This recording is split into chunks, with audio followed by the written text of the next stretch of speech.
Economics, तो economics में जो है हम क्या कर रहे हैं, इन्फ्लेशन, महंगाई के बारे में, मुद्रास्फीति के बारे में जो है हम पढ़ रहे हैं। तो इसमें जो है अब हम क्या करेंगे, इसमें हम कर रहे हैं इफेक्ट ऑफ इन्फ्लेशन के कौन से प्रभाव पड़ते हैं इन्फ्लेशन के कारण। ठीक है, हम किसी भी इकोनॉमी के अंदर किस पे, इकोनॉमी के अंदर जो है अगर हम बात करें कंज्यूमर की, ठीक है ना, कंज्यूमर के बारे में बात करें, ट्रेडर के बारे में, सब के बारे में कि क्या क्या इफेक्ट पड़ते हैं कि मतलब कि महंगाई के। ठीक है ना, हम पहले बात करते हैं कंज्यूमर। तो कंज्यूमर को जो है क्या होता है, लॉस होता है, सीधा सीधा जो है इन्फ्लेशन का सबसे ज़्यादा अगर प्रभाव कहें ना तो वो किस पे पड़ता है, कंज्यूमर। जैसे कि हम जैसे जो है कोई भी चीज़ें हम खरीदते हैं, लेते हैं, यूज़ करते हैं, ठीक है ना, डेली हमें जो है कोई ना कोई चीज़ की ज़रूरत पड़ती है, गुड्स एंड सर्विस हम लेते हैं। तो अगर जो है रेट बढ़ जाएगा, प्राइस बढ़ जाएगा, इन्फ्लेशन बढ़ जाएगी, तो हम जो है हमारा लॉस ही होगा। ठीक है ना, तो इफेक्ट जो है इससे क्या होगा, लॉस ही होता है, कंज्यूमर को क्या होगा, लॉस ही होगा। ठीक है ना, इसका जो है कंज्यूमर पे जो है बुरा प्रभाव ही पड़ेगा। क्लियर है। उसके बाद आ जाते हैं प्रोड्यूसर और ट्रेडर्स। प्रोड्यूसर और ट्रेडर्स कौन होते हैं, प्रोड्यूसर और ट्रेडर्स जो है, प्रोड्यूसर वो होते हैं जो है उत्पादन का निर्माण करते हैं। ठीक है ना, जो उत्पादन का निर्माण करते हैं वो कौन होते हैं, ट्रेडर्स होते हैं। और जो मतलब कि उस सामान को जो मैन्युफैक्चरिंग की है पर प्रोड्यूसर ने, और जो है ट्रेडर्स क्या करते हैं, उनको आगे बेचते हैं। ठीक है ना, व्यापार करते हैं, सप्लाई करते हैं आगे के आगे। ठीक है ना, तो इन दोनों को क्या होगा, प्रॉफिट ही होगा। अब इन्होंने तो प्राइस बढ़ा दिया है, अब कंज्यूमर को तो लॉस होगा क्योंकि इन्होंने तो प्राइस बढ़ा दिया, तो इनको क्या होगा, इनको प्रॉफिट होगा। ठीक है ना, इनको क्या होगा, प्रॉफिट होगा। ठीक है, उसके बाद लेंडर कौन होते हैं, लेंडर जिनसे उधार लिया जाता है। ठीक है ना, लेंडर जो उधार देते हैं। ठीक है ना, मान लो किसी ने जो है 2023 में जो है एक जो है रकम जो है किसी को दी, और जो है वहाँ पे फिक्स ब्याज रखा कि साल का जो है आपने इतना ही ब्याज देना है। ठीक है ना, कि इतना ही ब्याज देना है। तो उसने जो है कितने साल के लिए ले लिया, तो किसी को उसने जो है 10 साल के लिए दे दिया और 2033 तक के लिए जो वो रकम दे दी 1 लाख रुपए, और उस पर जो है फिक्स जो है 1 साल का प्राइस मतलब कि लगा दिया ब्याज। ठीक है ना, इंटरेस्ट लगा दिया। अब वो जो 2023 में जो है 23 में जो ब्याज देगा वही 22 में देगा, वही 23, 24, 25, 26, 27, 28, तो ऐसे करके हर साल वही रहेगा। लेकिन ऐसा तो नहीं है कि जो प्राइस आज है जितनी भी चीज़ों का वही जो है कल को भी रहेगा, तो उसको क्या होगा, उसको भी लॉस होगा। कि मतलब कि जो भी सामान होगा, मतलब कि जो लेंडर होंगे, उधार देने वाले, उनको क्या होगा, लॉस होगा। क्लियर है। उसके बाद आ जाते हैं बोरवर। तो बोरवर जो है, बोरवर कौन होते हैं, जो है उधार लेने वाला। ठीक है, उधार लेने वाला, ये होते हैं उधार देने वाले, और ये कौन होते हैं, उधार लेने वाले। अब इनके लिए क्या है, प्रॉफिट है। अब जो देखो इन्होंने 2023 में जो ब्याज देना है वही उन्होंने 23, 24, 25, 26 ऐसे करके देना है। अब जो है उनकी इनकम तो जो है क्या है, इनकम तो ये 2023 में है वही 24 में तो नहीं रहेंगे, उनकी तो इनकम बढ़ती जाएगी ना, बढ़ेगी, और ब्याज उन्होंने सिर्फ उतना ही देना है, तो उनको प्रॉफिट होगा, वो प्रॉफिट में रहेंगे। ठीक है ना, कि मतलब कि 24 तक, 23 तक, जो 23 में दिया वो 24 में जो इनकम जो है क्या हो जाएगी, इंक्रीज़ हो जाएगी, 25 में, 27 में, 29 में, तो ऐसे इंक्रीज़ होगी। लेकिन जो है उन्हें जो है 23 में जो ब्याज दर देनी थी, जो 2023 में उन्होंने इंटरेस्ट देना था, वही उन्होंने 2028 में, मतलब 33 तक उन्होंने वही देनी है। तो वो किस में रहेंगे, वो तो उन पे तो महंगाई का प्रभाव नहीं पड़ेगा क्योंकि बाकी चीज़ें तो महंगी हो रही हैं ना, लेकिन जो है वो जो है इस चीज़ के लिए जो है किस में रहेंगे, इन्फ्लेशन के लिए प्रॉफिट में रहेंगे। अब हम इम्पोर्ट की बात करते तो इम्पोर्ट जो है, यहाँ से सामान जो है क्या होगा, इम्पोर्ट। ठीक है, इम्पोर्ट होगा, ये इधर आएगा, तो उसके लिए इंक्रीज़ हो जाएगा। ठीक है ना, उसके लिए जो है क्या होगा, इंक्रीज़ हो जाएगा। इफेक्ट उस पर जो है किस चीज़ का पड़ेगा, इंक्रीज़। इम्पोर्ट होगा तो मतलब कि यहाँ पे तो महंगाई बढ़ चुकी है, मतलब कि उस पर तो प्रभाव पड़ेगा। अगर जो है इंडिया ने कहीं बाहर से कुछ जो है कुछ मंगवाया है, ठीक है ना, इम्पोर्ट हुआ है, तो वो क्या होगा, तो वो जो है उनके लिए इंक्रीज़ होगा। अगर हम बात करें महंगाई की एक्सपोर्ट के मामले में जो है क्या होगा, एक्सपोर्ट यहाँ से चीज़ जो है बाहर भेजी जा रही है, तो महंगाई तो बढ़ी, लेकिन जो है वो तो उतने में लेंगे, उनको हमारे से कोई लेन देन, उन्होंने तो उतना ही मांगा, तो उस मामले में क्या होगा, डिक्रीज़ होगा। ठीक है ना, उस मामले में लॉस होगा, यानी कि डिक्रीज़ होगा। उसके बाद पब्लिक एक्सपेंडिचर, तो जो है क्या होगा, अगर महंगाई है, महंगाई तो हुई है, तो सरकार क्या करेगी, ज़्यादा से ज़्यादा मनी को सप्लाई करेगी लोगों में।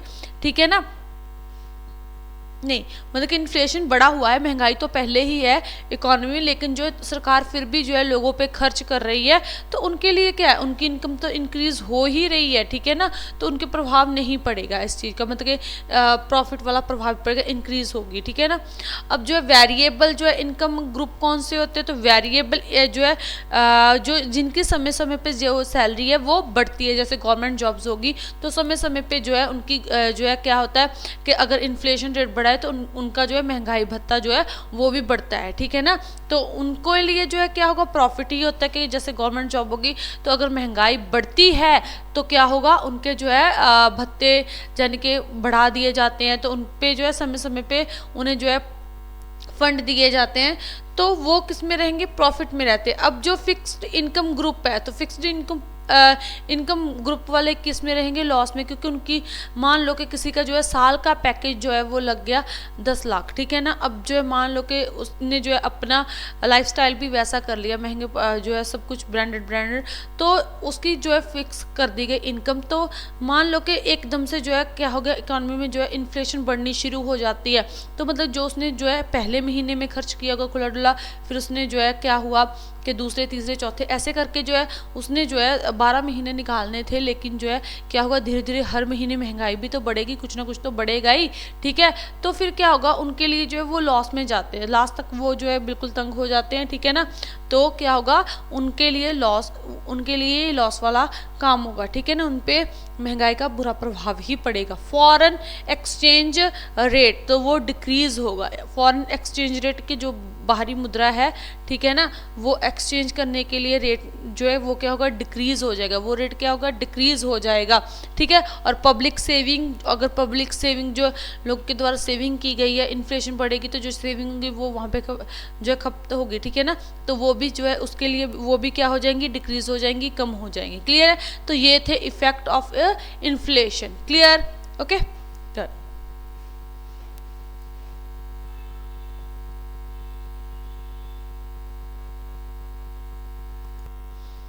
तो आगे जो है हम बात करते हैं, तो आगे जो हम बात किसके बारे में करेंगे, causes of high inflation in India, के जो है भारत में इन्फ्लेशन बढ़ने के क्या कारण है, क्या कॉजेज हैं, ठीक है, उसके बारे में हम बात करते हैं। तो दो तरह के कारण होते हैं, एक तो होता है डिमांड बेस्ड फैक्टर, ठीक है, डिमांड बेस्ड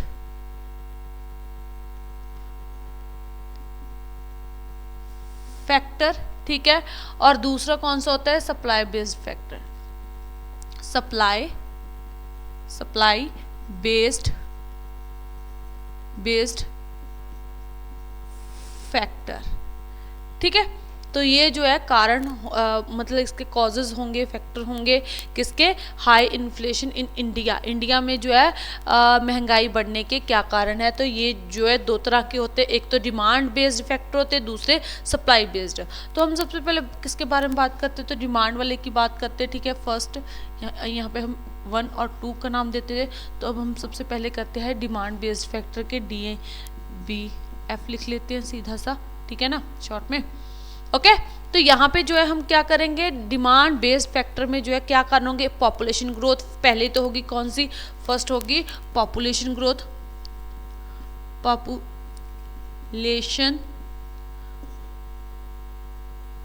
ग्रोथ, ठीक है। सेकंड की बात करें तो सेकंड कौन सी होगी, तो उसके बाद जो है इंक्रीज इन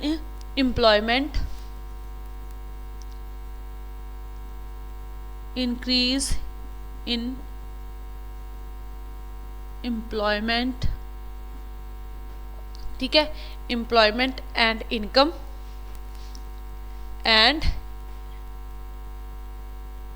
इनकम, ठीक है। उसके बाद थर्ड रेजिंग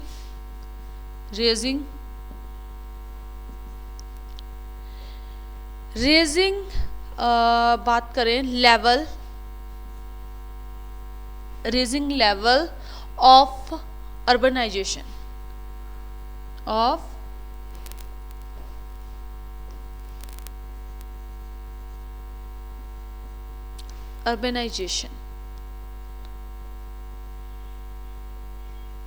क्लियर है, ओके। तो ये 3 कारण बनते हैं किसमें, डिमांड बेस्ड फैक्टर में के लिए पॉपुलेशन ग्रोथ, अगर देखो पॉपुलेशन की ग्रोथ बढ़ेगी तो जो है क्या होगा, डिमांड भी तो बढ़ेगी ना, डिमांड भी तो बढ़ेंगी। बेसिक जो ज़रूरतें हैं रोटी की खाने के लिए, कपड़े के लिए और जो है रहने के लिए, तो उनके लिए जो है डिमांड भी तो बढ़ेगी। खाना भी सबको चाहिए, रहने के लिए भी चाहिए और कपड़ा भी तन पे चाहिए। तो बेसिक ज़रूरतें तो सबको जो है सबकी नीड होती है, तो वो चीज़ें चाहिए। तो अगर पॉपुलेशन ग्रोथ होगी, अगर पॉपुलेशन में जो बढ़ेगी, जनसंख्या में जो है बढ़ोतरी होगी, तो जो है डिमांड भी बढ़ेगी, डिमांड बढ़ेगी तो इन्फ्लेशन भी बढ़ेगा। पहला कारण तो ये हो गया डिमांड का। दूसरा जो है दूसरा कौन सा होगा, तो increase in employment and income. अगर जो है क्या होगा, इंक्रीज एम्प्लॉयज़ जो है उनकी जो है सैलरी जो है इंक्रीज होती है, इनकम बढ़ती है, ठीक है ना, एम्प्लॉयमेंट जो है लोगों को जो है काम मिल रहा है, ठीक है ना, रोज़गार मिल रहा है, तो क्या होगा, उनके पास जो है पैसा आएगा, इनकम आएगी, इनकम आएगी तो क्या होगा, वो जो है क्या करेंगे, अधिक से अधिक जो है वो डिमांड करेंगे, उन डिमांड्स उनकी बढ़ेंगी, ठीक है ना, ज़्यादा डिमांड्स बढ़ेंगी, डिमांड बढ़ेगी तो क्या होगा, इन्फ्लेशन वाले हालात तो पैदा होंगे ही। तो ये एक कारण होगा, डिमांड तो इसमें भी बढ़ेगी, अगर एम्प्लॉयमेंट बढ़ता है तो इनकम बढ़ेगी, इनकम बढ़ेगी तो डिमांड्स भी बढ़ेंगी। आगे जो है रेजिंग लेवल ऑफ अर्बनाइजेशन। अब देखो अर्बनाइजेशन मतलब शहरीकरण, ठीक है, जो है शहरीकरण का कहीं तो शहरीकरण का जो लेवल है वो काफ़ी बढ़ रहा है, ठीक है। जैसे पहले गांव के लोग थे तो वो जो है मतलब कि उनकी ज़रूरतें तो वहीं तक सीमित रहती थी। अब कोई भी जो है बच्चा है, जो भी मतलब कि विलेजेस के बच्चे हैं, ठीक है ना, तो वो जो है पढ़े लिखे होते हैं आजकल, ठीक है ना, सभी तो अच्छे पढ़े लिखे होते हैं, तो अच्छी जो है जगह पे जो है वो काम करते हैं, जॉब करते हैं, ठीक है ना, बड़ी बड़ी जो है कंपनीज में। तो वहाँ पे जो है अब क्या होगा, पहले वो सिंपल सादे से और बिल्कुल सिंपल रहते हैं, लेकिन जो है जब वो कमाना शुरू कर देते हैं तो क्या होगा, अब वो जो है अर्बन यानी कि शहरीकरण की तरफ आ रहे हैं।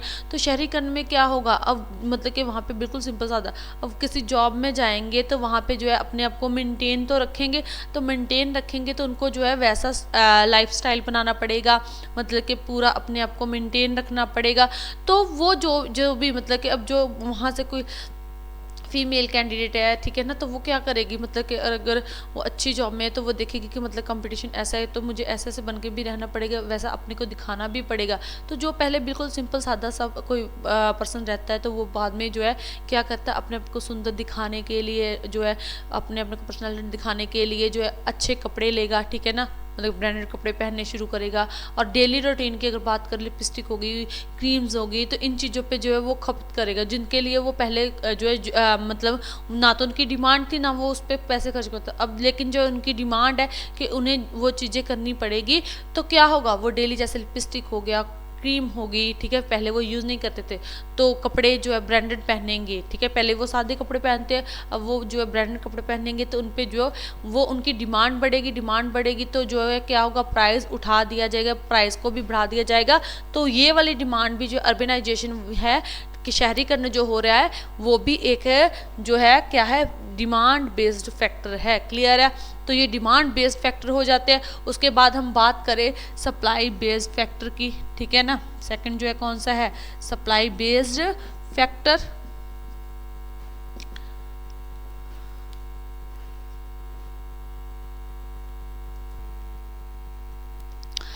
तो आगे क्या है, तो सप्लाई बेस्ड फैक्टर किसके लिए, cause of high inflation in India में, ठीक है। तो यहाँ पे जो है इसमें क्या आएगा सप्लाई वाले में, तो इरेगुलर फूड सप्लाई के जब क्या होगा, फूड सप्लाई जो है इरेगुलर हो जाएगी, रेगुलर नहीं रहेगी, रुक रुक के होगी या फिर नहीं होगी ही नहीं, बहुत कम होगी। तो ऐसे को जो है इरेगुलर जो है फूड सप्लाई यानी कि सप्लाई ही नहीं हो रही फूड की, तो तब क्या होगा, इन्फ्लेशन बढ़ जाएगी। जैसे मान लो कि जो है बहुत ज़्यादा हड़ आ गया या फिर सूखा पड़ जाता है तो प्रोडक्शन जो है नहीं होती है, प्रोडक्शन जो है नहीं होती, या फिर मानसून जो है, मानसून में जो है क्या हो गया, ख़राब हो जाता है, ठीक है ना, मानसून जो है वो ठीक नहीं है और जो है फसलें अच्छी नहीं हुई, तो क्या होगा, जो है उत्पादन नहीं हो पाएगा। तो उत्पादन नहीं होगा तो फूड की जो है वो सप्लाई नहीं होगी, तो वो क्या हो जाएगा, इरेगुलर फूड सप्लाई। तो ऐसे में जो है सप्लाई कहीं और से मंगवाई जाएगी, जहाँ फिर जो है कम में ही जो है क्या किया जाएगा, कम को इस्तेमाल किया, लेकिन जो है उसकी डिमांड तो बहुत ज़्यादा लेकिन सप्लाई बहुत कम है। तो ऐसे में भी जो है क्या होगा, तो इसे भी जो है क्या होगा, हाई इन्फ्लेशन हो जाएगा भारत में, ठीक है ना। उसके बाद जो है नेक्स्ट जो है हमारे पास रिडक्शन इन इंडस्ट्रियल प्रोडक्शन। तो इंडस्ट्रियल प्रोडक्शन में जो है रिडक्शन लग जाएगी। कैसे, अगर मान लो कि रॉ मटेरियल जो है वो नहीं मिला, अब जैसे मान लिया कि यहाँ पे जो है क्या हुआ, सब जो है प्रोडक्शन अच्छा हुआ ही नहीं, जहाँ हो ही नहीं रहा, तो ऐसे में जो है क्या होगा, रॉ मटेरियल नहीं मिलेगा। रॉ मटेरियल अगर मिलेगा तो बहुत महंगा मिलेगा, या फिर कोयले की कमी हो जाती है, ठीक है। कोयले की कमी के कारण भी ये सब कुछ होगा कि जो है सप्लाई नहीं हो पा रही फैक्ट्री को, तो अब कोयले की फ्यूल में जो है कमी हो गई, फ्यूल या ऐसी चीज़ें जो है, जो मतलब कि रॉ मटेरियल जो है नहीं मिलता, ठीक है ना, कि कोयले की कमी हो गई, फ्यूल की कमी होने के कारण जो है मतलब कि उसे जो है मैन्युफैक्चरिंग नहीं हो रही, ठीक है ना। तो रॉ मटेरियल नहीं मिल रहा, फ्यूल नहीं मिल रहा, कोयला नहीं मिल रहा, तो ऐसे में फ्यूल की कमी के कारण जो है, और इसके अलावा कौन सा, इसमें जो है जैसे टैक्स बढ़ा दिया जाए, ठीक है ना, तो ऐसे में क्या होगा कि सप्लाई जो है वो रुक जाएगी, रिडक्शन लग जाएगी इस पे, इंडस्ट्रियल प्रोडक्ट्स पे। तो फिर क्या होगा, उससे जो है सप्लाई नहीं होगी, तो क्या होगा, इन्फ्लेशन बढ़ जाएगी। डिमांड तो है भाई, उसकी डिमांड तो इकोनॉमी में है ना। उसके बाद होर्डिंग ऑफ द इंस्टेंटनल अकोमोडिटीज़। तो इसमें क्या क्या होता है कि जो होर्डिंग मतलब कि पहले से ही जो है कुछ सामान को संभावना होती है कि आगे जाके इसकी जो है प्रोडक्शन या कुछ कारण जो है ये आगे से सप्लाई नहीं होगा कुछ महीनों तक, तो क्या होता है, तो जो मतलब कि ट्रेडर्स होते हैं वो कुछ उसमें से हिस्सा जो है अलग रख देते हैं, और जब उस चीज़ की जो है डिमांड बढ़ जाती है तो फिर वो निकाल के लोगों को जो है कंज्यूमर को देते हैं, तो और इससे जो है फिर वो दुगने दामों पे वो चीज़ देते हैं, ठीक है। जैसे प्याज हो जाते हैं, तो इस ऐसे जो है, ठीक है, तो उसे जो है होर्डिंग कहते हैं। तो दुगने दामों में वो चीज़ देते हैं, गुड्स एंड सर्विस, ठीक है। तो ऐसे में जो है क्या होगा, इन्फ्लेशन जो है वो बढ़ जाएगी इकोनॉमी के अंदर, किसी भी देश की इकोनॉमी के अंदर, क्लियर है। उसके बाद आ जाता है हमारे पास bottleneck inflation. Bottleneck inflation क्या होता है, बॉटल नेक इन्फ्लेशन में को कहते हैं कि सप्लाई जो है अचानक से डाउन हो जाए, सप्लाई क्या हो जाए, अचानक से डाउन हो जाए, तो उसे क्या कहते हैं, बॉटल नेक इन्फ्लेशन। सप्लाई क्या होगी, सप्लाई एकदम से डिक्रीज हो जाएगी, ठीक है ना, कम हो जाएगी, तो क्या उसे क्या कहते हैं, बॉटल नेक इन्फ्लेशन। जैसे कि एक बार क्या हुआ कि मैगी में जो है लेड नाम का पदार्थ जो है बहुत अधिक मात्रा में पाया था, तो जब उस पर जो है उसकी जांच की गई तो उसमें लेड नाम का पदार्थ जो है बहुत पाया जाता था, जो हमारी जो है सेहत के लिए अच्छा नहीं होता। तो फिर क्या होगा, जो है मैगी बैन हो गई थी, ठीक है ना। मैगी जब बैन हो गई तो क्या हो गया, उसकी अचानक से जो है क्या हो गया, सप्लाई जो थी बंद कर दी गई, सप्लाई जो है अचानक से कम हो गई उसकी, ठीक है।